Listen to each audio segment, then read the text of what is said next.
Welcome on behalf of the members of the New Jersey Legislative Bloc Caucus from Trenton to you. I'm your host, New Jersey State Senator Rondell Rice, and Chairman of the New Jersey Legislative Bloc Caucus. First of all, let me apologize to our viewers today. I have a cold, and as you can hear, my voice is not as healthy as it should be.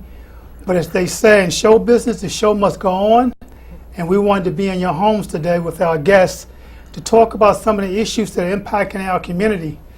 As you know, and we've had this conversation in the last couple of weeks, there has been a change in the White House. Mr. Trump is the president, for whatever it's worth. We also know in state government that Governor Christie will be leaving the State House in January, and we'll have a new governor. But in the meanwhile, we have community-based nonprofit programs that's been really out there struggling, but staying the course trying to deal with our single-headed household women, young ladies, our teens, our at-risk youth. And so we want to have some conversations today about those issues and the kinds of people that we've been working with some of the nonprofits, and maybe even what the impact of the change of government at the state and federal level may very well have on these programs. And so with us today, we've brought in two very wonderful people, folk who are very much experienced, very much committed to dealing with the social ills of our society and helping us correct some of those pathways that are negative that our people are traveling down or have gotten hung up in one way or the other. And so we have with us today Ms. Keely Freeman, who's the executive director of Sierra House, which is a facility located in East Orange, and she would tell you more about that, but also a longtime friend. And you can tell he's a longtime friend because when you look at his hair, look at my hair, it's the same color. And that's Mr. Bill Hunter, who's the real estate development manager at Sierra House, et cetera. So Keely and Bill, it's good to have you on the program. And I just wanted Bill to know that, I didn't want people to think that, that I was younger than you. So I gave you a little credit, for being a longtime friend. I really said old-time friend, didn't I? Yes, sir. But that's okay, because we have a very lovely young lady with us. Absolutely. But before we get into the program, I've always asked our guests, and our viewers know this, to tell us a little bit about yourselves, growing up in your neighborhoods, the things you like to do when you were kids, teenagers, etc., and maybe the pathways you have traveled to get to where you are today. So why don't we start with you, Keely, because I know that you're the founder also of Sierra House, and it's good to know how you transitioned versus how Bill transitioned coming from old school. So why don't we start with you, and thank you both for being on the program. Thank you for having us. One of the things I loved to do when I was younger was to jump rope, and as unusual as it is, I love to volunteer. I grew up here in Newark, and I volunteer at a variety of nonprofits here in Newark. And if you lived on my block, you can catch me probably like every day jumping rope that I possibly could. I want you to know that I used to do double dutch myself. Anything that young ladies did, I did, because that was my pathway to a date. So I did the kickball, the volleyball, whatever they did. When the guys playing baseball, I was playing kickball. I was smarter than most of them. Bill, why don't you tell us a little bit about yourself? Well, my background, I was transported from New York. I grew up in the Bronx. And, the Bronx kids, we played stickball in the street. We played handball, knock hockey. We just had all kinds of games, basketball, baseball, etc. So I was very involved in that. And I came to New Jersey, without telling my age, in 1963. And I first came to Orange, New Jersey. And it was a big transition, the difference from the big city to the small town. I recall saying, my mother has me in this one stoplight town. What is this about? And people would ask me in high school, do you know so-and-so? They're my cousin. New York has 9 million people. I cannot know your cousin. But that's kind of my pathway into New Jersey in terms of the world of nonprofit and the world of helping people. I've always been one to say that if there's something that needs to be done, why don't we just get together and do it? Why are we looking for someone else? The person you're looking for is the person you see in the mirror. That's right. Okay. Al Sharpton always used that in his program, take a look in the mirror. It's interesting because I want to get back to you, Bill. But Keely, did you go to school in Newark? Yes, High school? I went to elementary, 15th Avenue. Okay. And high school, I went to Science High. All right, so you're a public school person. Yes, I am. So public schools aren't as bad as they say they No, are. not as bad as they say they We should are. have to put some funding in there, right? More funding, definitely needed. That's right. So now, did you do anything else prior to the nonprofit in terms of vocational or jobs, employment? In terms of work before you started this nonprofit? So after Science High, I attended Rutgers University. I majored in economics. And after graduating Rutgers, I actually worked on Wall Street. I worked at Deutsche Bank. I worked at Prudential in the back-end trade operations. I wanted to be a stockbroker after finishing. Growing up poor, I always wanted to make a lot of money. But I always found myself volunteering. And it's something about when you have a passion, you do it, and you don't even realize that you're doing it. So I remember literally running home from New York to go volunteer at a nonprofit here in Newark where I tutored young people. And that really gave me the desire, seeing the need, seeing the children, seeing the help. It really gave me the inspiration and the desire to start a nonprofit. Well, it's interesting because I tell our viewers all the time that we want our children to get a good quality education. That's very important. That's like a key. But don't expect to use the education That's so true. where you think you're going to use it. Okay, but you need it. Because like you said, economics definitely fit in with today's time in society. But the programs you're doing too, particularly because it's a nonprofit, and you have to know about the economics, the trends, the monies, and things like that.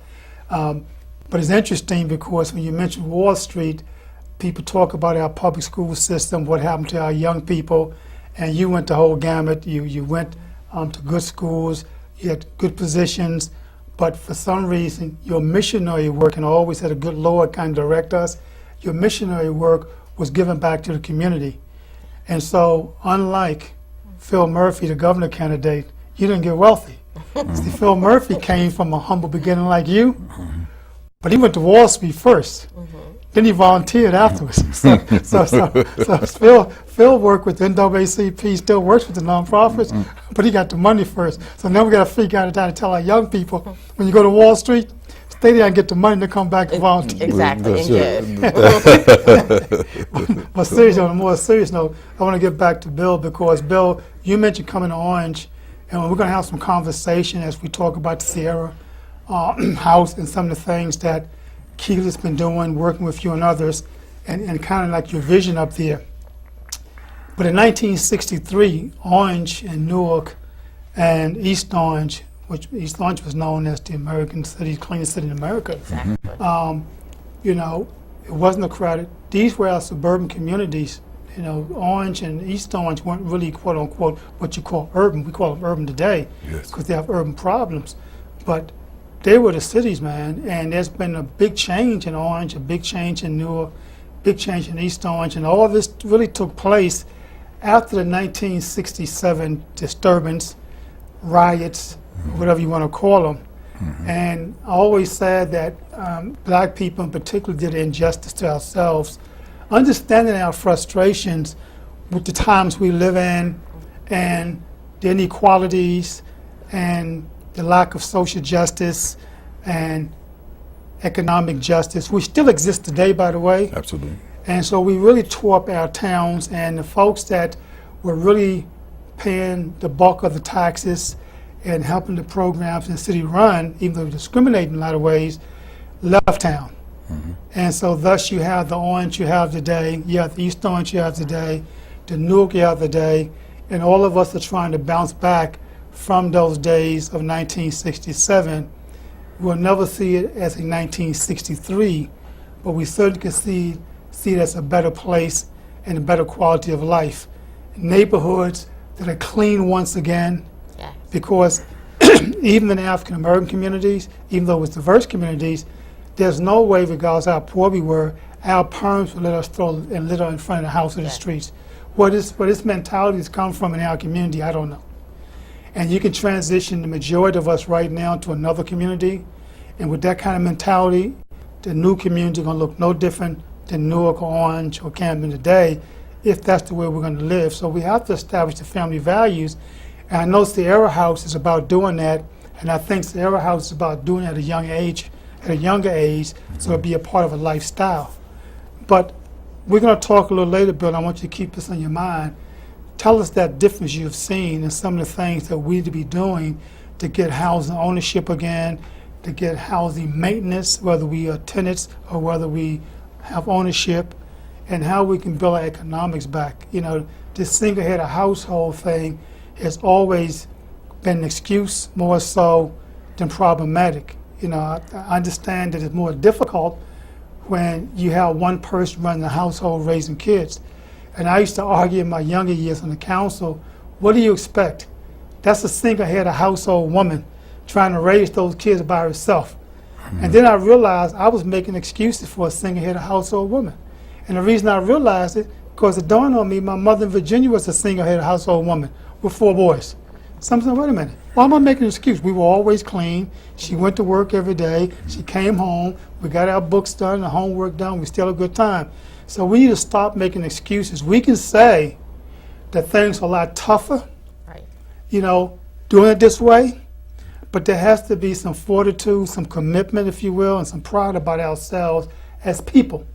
And we have to stop criticizing folk who are doing well legitimately, you know, and doing the right kinds of things because the value systems are there.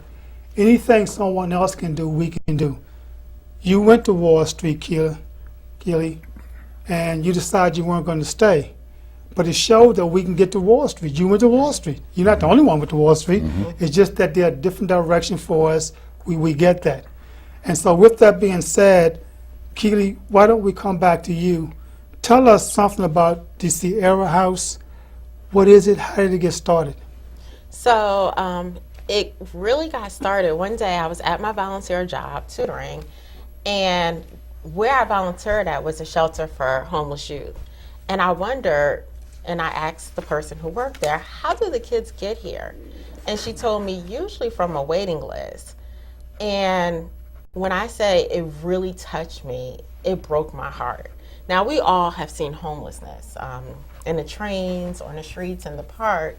But generally speaking, when you see it as a homeless adult person. And when you see homeless children, it's just something that it does to you. And I remember going home telling my mother, we have to do something. And that's what I did. I took all of my savings and I bought a really big house in East Orange. And I said, I'm going to buy a house so that kids will always have a place to go. And it was called the Sierra House.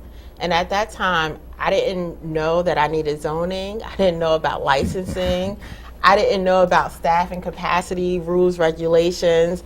I just had the heart to do it. And the truth is, they say sometimes ignorance is a bliss. And it is, because I had no clue that how hard it would be to do. I had the heart to do it. And at first, I kind of just went to the library. I remember sitting on the floor going through books. What is a group home? What is a grant? What is a foundation? I had no clue. And eventually I realized that I really didn't have enough skills to pull this project off. And literally, I enrolled myself in graduate school at NYU and nonprofit management. And what I was learning in school, I immediately brought it back to the organization. Every project was on the Sierra House, every group activity that I can kind of fit in.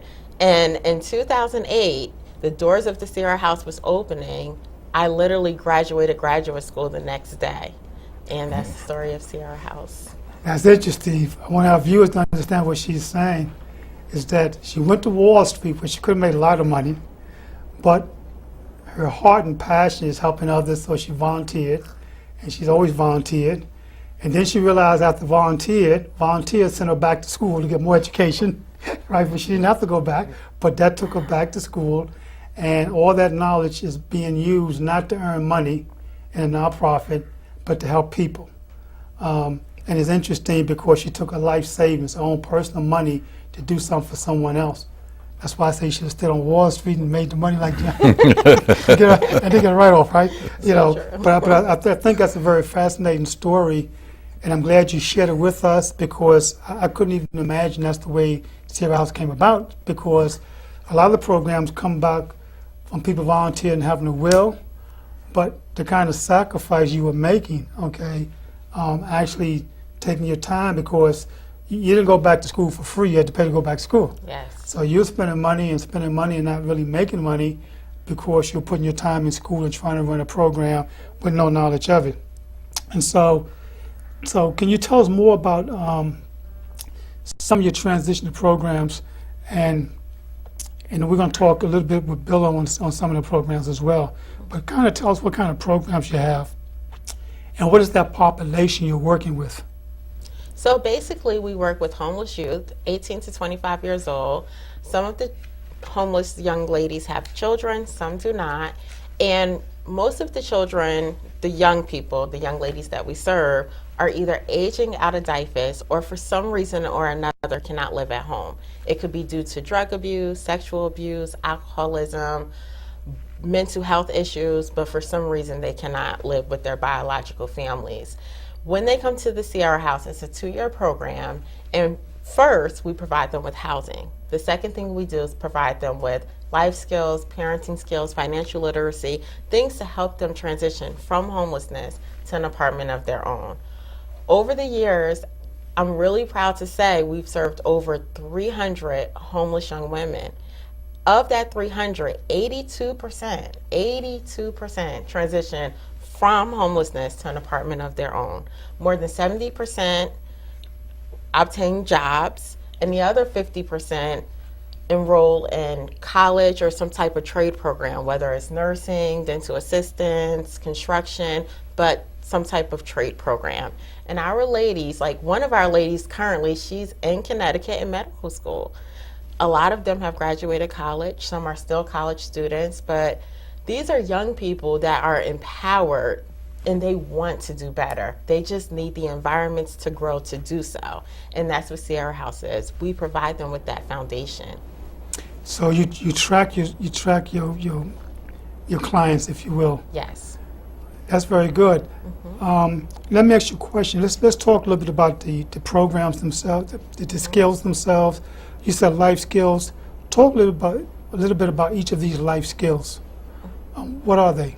Because I think it's important for our viewers to know what life skills are. Some of our adults think they know what life skills are, and they don't, okay? And that's why these kids are lost out here. But what are some of the basic things that people assume everybody's supposed to know and they don't in terms of life skills?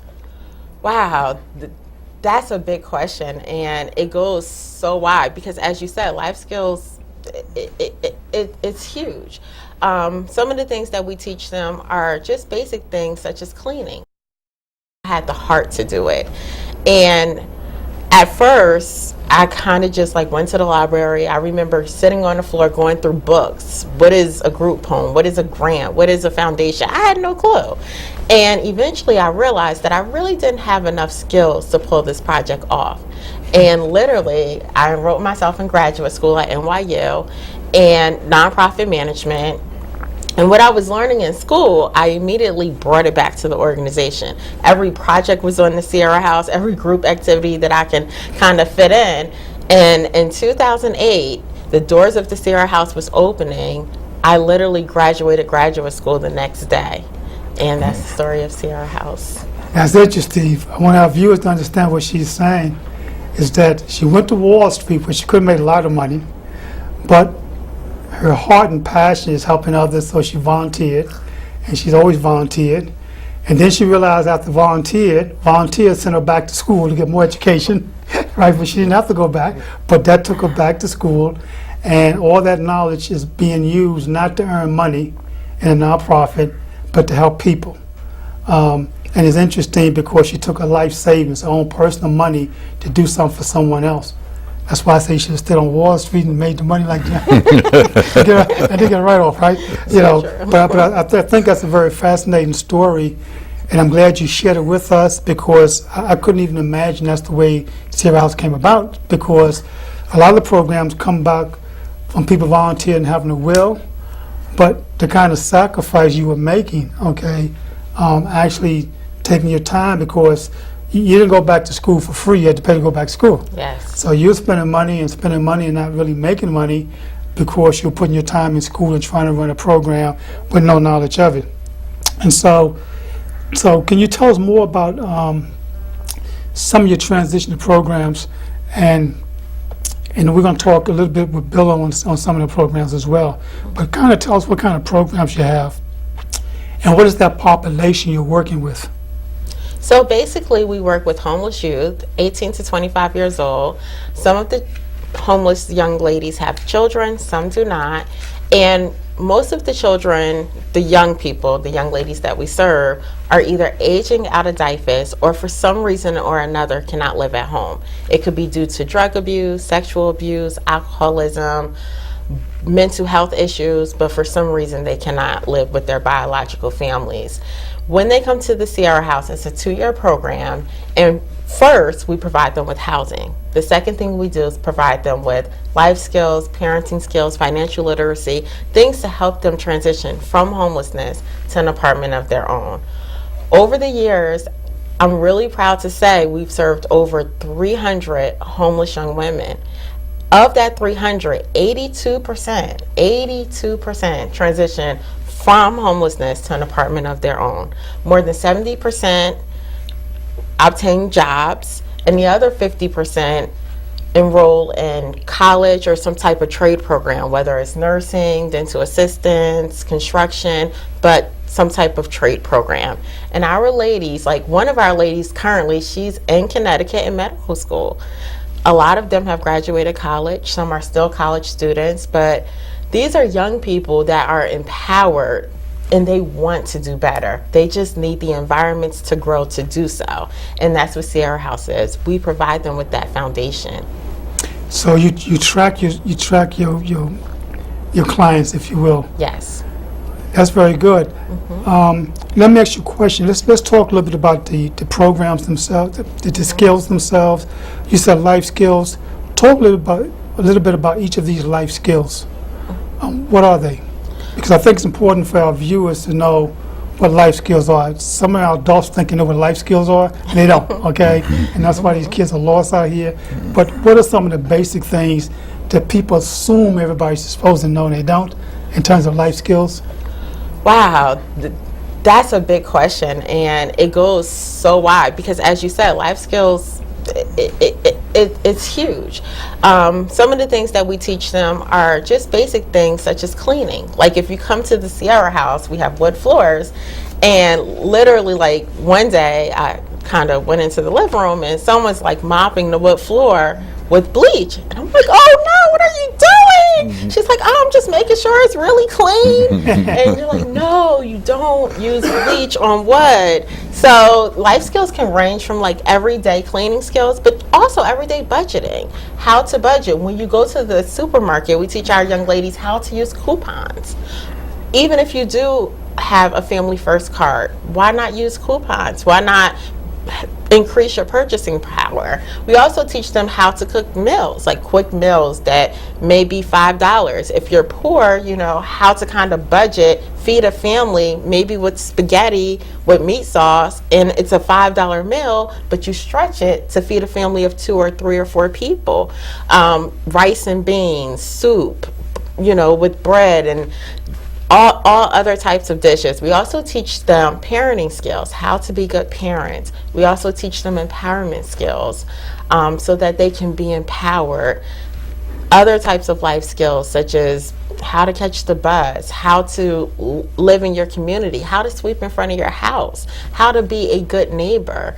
And the life skills vary from everyday living skills that we see every day to other skills that kind of just help to increase your household and make it a better place to live. I suspect you teach them volunteerism too, right? Oh, definitely. Community service is definitely a key. Is that important for everyone? Do you think that we should do more with the schools and university kind of indirectly, directly kind of mandate some type of community participation in terms of volunteer, etc.? Yes, 100%. And volunteering, you definitely give something. When we volunteer, we give back, we give something. But you never know how volunteerism will change you. When we volunteer, we also get something. Intrinsically, we feel better, but you never know how volunteerism may change your life. It may take you to another career. It may give you another interest or hobby. But volunteerism, I mean, for me, it was life-changing. For some people, it's death or a near-death experience. For me, volunteerism changed my life from working on Wall Street to working in the community. I think that's why the colleges and universities came up with intern programs where you don't get paid for a lot of them. It's really like, we're going to make you volunteer and give you some credit. Exactly. You know, because you can rub elbows with people. Right. And those people you rub elbows with may wind up being your employee later on, as you said, or may be able to benefit you or remember you in their will. You know, you'd be surprised, okay? With that being said, on life skills, let me switch over to Bill, because I think it's a good entree for him, because you mentioned that some of the things you teach is how to live in a house and take care of those kinds of things, and how some people actually left the program and wind up getting their own locations and apartments and stuff like that. Bill, you've been very much involved for a lot of different things, but I know that construction and housing management and just this whole thing about where do we live and ownership or affordability has been important to you. How does that fit in as it relates to Sierra House and some of the things you're doing with them? Well, Sierra House created a program, Keelys created a program called Neighborhood Improvement Program. And the Neighborhood Improvement Program is something very significant to the city itself, as well as to the organization. People do need housing, people do need jobs, and etc. And very often they don't really understand how you make that transition from being a renter to being a homeowner. And sometimes it seems to be a daunting task. We have a community in East Orange called the Greenwood area in East Orange, and that's an area that we're working in. And this particular area has all the properties that are necessary to create this new type of community. There's a train station there that's been closed for over 20 years. There's housing there. There are a number of people living there in a concentrated area. It used to be a real blue-collar area. And so what we would like to do at Sierra House in that neighborhood improvement program is open up home ownership. The city of East Orange itself has a 75% rentership out of 100 and 25% home ownership. So the East Orange in the 1963 and 65 arena, those numbers were inversed. You had more home ownership. So what we have to do is we have to create ways for people to own their communities and have ownership in your community. It doesn't mean that everyone, in fact, will be a homeowner, but you can be a good tenant, and you can learn how to be a good tenant in a particular community. And so we're looking at all the things that we can do. We do have some plans on how we create this community. We have over 250 vacant and abandoned properties in that specific area, in the Greenwood area. The city itself has approximately 1,000 or more vacant and abandoned properties, and these properties need to be occupied. And our plan was to who would move to the city of East Orange in this particular area. This area of Greenwood could be arguably one of the worst areas in the city. So who would come and move to one of the worst areas of the city? Well, you have to create incentives for folks and say, this is the way it is now. That does not mean it has to remain that way. So who should come? Well, the city has over 1,000 employees. There are over 1,000 teachers in school. They have the East Orange General Hospital. We have the VA Hospital. We have 64,000 people that live in the city of East Orange. So obviously someone is living here. So if we create that incentive there around that area, letting them know that this is going to be a new community that's going to be created, and the millennium who is now coming in, 18 to 33, they want a certain type of housing. And so our plan is to tap into those city employees, offer those things to them first. Because one thing we do know is wherever a person lives, that's basically where they're going to spend their money. So if we can get them to buy these houses, live in the community, continue to stabilize the community, and not move to other towns and spend their money, turn that money over in our community 6 and 7 times, then you're going to see a East Orange that will really grow and really blossom. And it will be orchestrated through the nonprofit and the people in the community, as opposed to trying to do it through the political arena. I think this, the grassroots arena is where we should be able to do it. Well, it's interesting because you and I never had this conversation. That's a fact. Yes, sir. I wrote a program that does basically just what you're saying. But I wrote the program working with the Institute of Social Justice and Black Issues Convention, excuse me, and some of my banking friends, people you may know, Bill Best, Yes. Preston Pickett, because they used to work for the state. I had them in the state at Yes, one sir. time, Yes. EDA and over Right. at Redevelopment Authority. So I said, we bring my knowledge back, and I have to get with the Department of Labor and some other folk. But you need to give me a call so I can share with you what we're looking at. And it's been over a year since we did this, and we've been busy. And I keep saying I got to bring some people to the table. We just changed the executive director, the commissioner rather of labor. We have our commission now, and I have some apprenticeship money that the governor's been abusing, if you will, that we're going to go back after, because the money is being collected by law. They have to collect it. Just that's not going to the training programs. It's going to the general budget. Right, right. And I was ready to take the governor to court, but I won't take him to court now because he's leaving. You know, you got that right, Governor? Okay, so he ain't going to court now. Okay. It's like nobody's taking you to court. But the thing is, we need to have a conversation, because I think East Orange was one of our areas that we pick throughout the state, because we had some conversation with one of my other people, Leslie Anderson, as well, to brainstorm where we could probably do some things. The timing is good for this, for you, in terms of the conversation with me, because, like I said, your vision is my vision. You pretty much laid out what I put on paper, and we never had a conversation, which tells me it's common sense. See, anytime people come up with the same scenario, that means it's common sense. Sometimes we go too far beyond our nose trying to figure out stuff that's common sense. And our program involved the unions also. And it just so happened, the acronym, it's a program we wrote to kind of involve unions, but we never knew the acronym would come out, spell union. Okay? so it worked out well, because you were right. And I used to always go through the community as councilman and senator, and I watch our sanitation workers still make a lot of money. And I remember going back years ago when I was on council, I started an urban homestead program in Newark, working with City National Bank. And I started because one of my workers, when I went to the community, was living